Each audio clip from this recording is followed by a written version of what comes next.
Hello crafty friends, welcome to day 5 of Watercolour Week.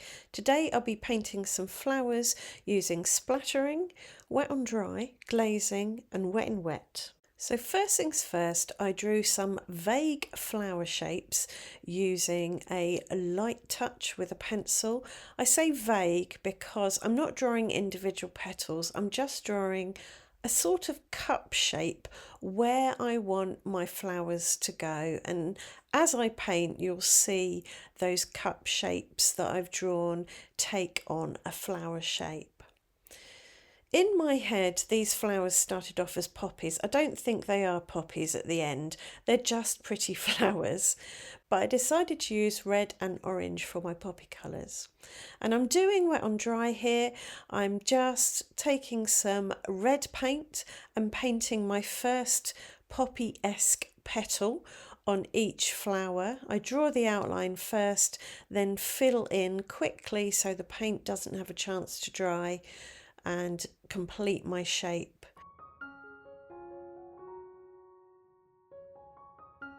Once these first petals are down, I lift off any excess paint with a dry brush, then give them a good dry with my hairdryer and let the paper cool. That's important because you don't want to paint on hot paper because it will make your paint dry too quickly.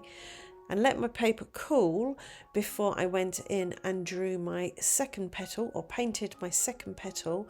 And this is still wet on dry, but it's a glazing technique where I'm painting one petal, one layer of watercolour over another. I also added some orange paint into the wet petal that I've just painted.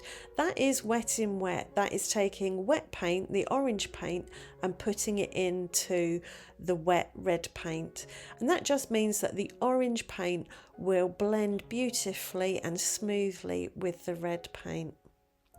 Again, when those petals are ready, I mop up any excess paint with a dry brush and give them a good dry and let them cool. And then I do the same thing with a third petal on each flower and a fourth petal on each flower. And the shapes that I'm painting aren't planned out. I just paint, I suppose intuitively. The shape of each petal is informed by the shape that I painted previously, just to make my flower look like a flower and my petals look petalish. Glazing is where watercolour comes into its own, I think, because most watercolour paints are transparent, or at least semi-transparent. So when you paint over dry watercolour paint with wet watercolour, you will still be able to see what's beneath it. So you can create these airy-fairy, ethereal florals, or anything really, patterns and shapes, just by painting over paint, really.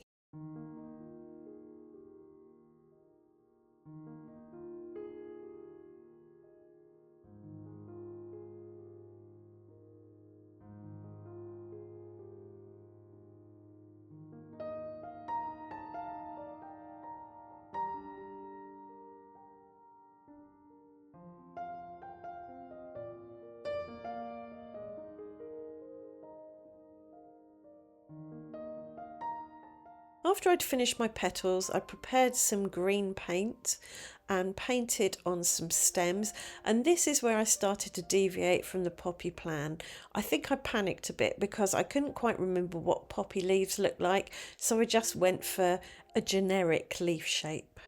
To create the leaf shape, I adjust the pressure that I'm placing on the brush. I start off with a low pressure, and then as I drag the paint along, I press down on my paintbrush, and this forces the bristles to fatten out a bit, and you get a wider shape, and that gives you your leaf shape, narrow at the ends, wide in the middle.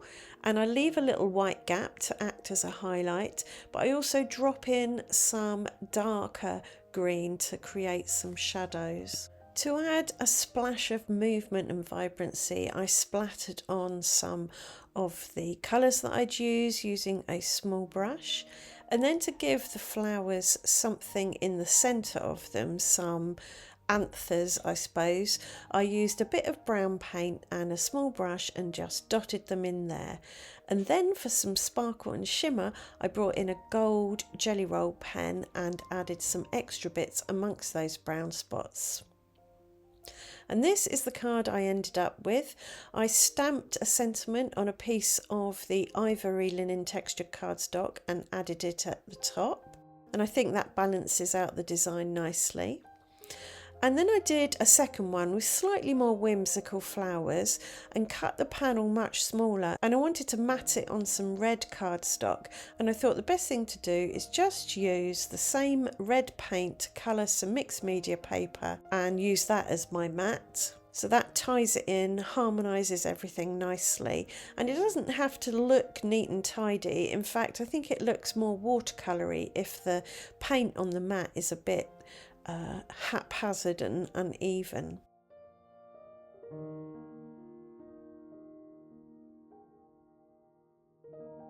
Once I trimmed it down, I popped it on a smaller note card. This is 4 inches wide by about 4.5 inches high. And on my typewriter, I typed "You're blooming marvellous," added it to another bit of that red painted cardstock and stuck it in the top right corner again for a bit of balance. And that's it. That's Watercolour Week over and done with. I hope you've found some useful hints and tips and ideas for using watercolour in your clean and simple cards. If you have, please do leave a comment, like and subscribe, and I'll see you back here next week for something a little bit different. Thanks for watching. Bye for now.